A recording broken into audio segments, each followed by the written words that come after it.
उद्धव की शरण में जाने की तैयारी में एकनाथ शिंदे। शिवसेना के दोनों गुट होंगे एक, बीजेपी को लगेगा झटका। शिवसेना तोड़ने का बदला मोदी सरकार से लेंगे उद्धव। 2 साल पहले बीजेपी ने एकनाथ शिंदे के सहारे उद्धव ठाकरे को कमजोर करने की कोशिश की। शिंदे को अपने पाले में किया, शिवसेना को तोड़ा।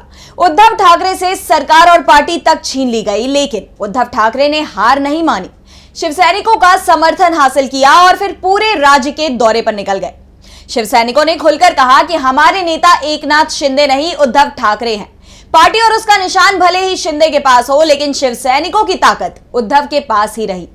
और 2 साल बाद ही लोकसभा चुनाव में उद्धव ने अपनी ताकत दिखा दी। उद्धव की शिवसेना ने लोकसभा चुनाव में 9 सीट जीती है, जो कांग्रेस के बाद दूसरे नंबर पर आती है।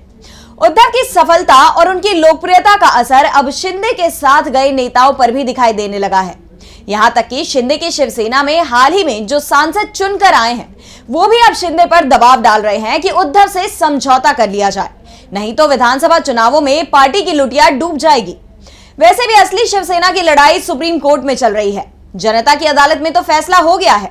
जनता ने उद्धव की शिवसेना को असली शिवसेना माना है। ऐसे में कोर्ट ने भी झटका दे दिया तो आने वाला समय शिंदे की शिवसेना के लिए मुश्किल भरा हो जाएगा। इसलिए समय रहते ही उद्धव ठाकरे से पैचअप की कोशिश शुरू हो गई है। दरअसल महाराष्ट्र में 4 महीने बाद ही लोकसभा के चुनाव होने हैं और यह तय माना जा रहा है कि इस बार राज्य में उद्धव ठाकरे को जबरदस्त समर्थन मिलने वाला है।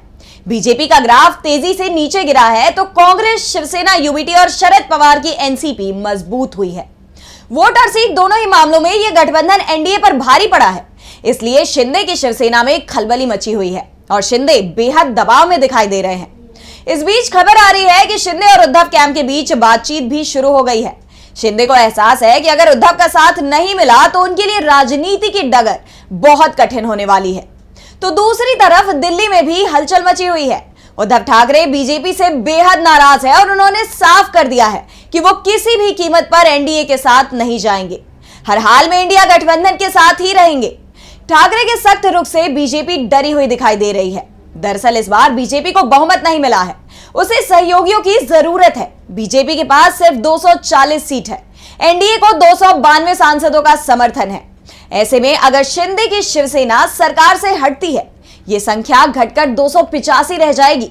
वैसे भी इस बार टीडीपी और जेडीयू को लेकर दावा किया जा रहा है कि ये दल कभी भी पलटी मार सकते हैं और जैसे ही शिंदे गुट के सांसद एनडीए से अलग होते हैं तो उसके बाद एनडीए में भगदड़ के हालात बन सकते हैं और इसी का डर अभी से बीजेपी के अंदर दिखाई देने लगा है। वैसे बीजेपी पर सहयोगी दलों के दबाव की शुरुआत तो पहले से ही हो चुकी है। चिराग पासवान हो या फिर नीतीश कुमार, चंद्रबाबू नायडू हो या फिर एकनाथ शिंदे, हर तरफ से अब बीजेपी के सामने डिमांडों की लंबी चौड़ी लिस्ट रखी गई है। बीजेपी इसे लेकर दबाव में दिखाई दे रही है। अगर डिमांड नहीं मानी जाती है तो सरकार संकट में फंस जाएगी और अगर सहयोगियों के सामने झुकते हैं तो मोदी की जो मजबूत नेता की छवि बनी है वो कमजोर पड़ जाएगी। मोदी कमजोर नेता के रूप में सामने आएंगे। फिलहाल तो बीजेपी के लिए आने वाला समय बेहद मुश्किल भरा होने वाला है। खास तौर पर एकनाथ शिंदे की तरफ से जो संकेत मिल रहे हैं वो बीजेपी को डराने वाले हैं। कभी भी महाराष्ट्र की राजनीति में बड़ा उलटफेर हो सकता है।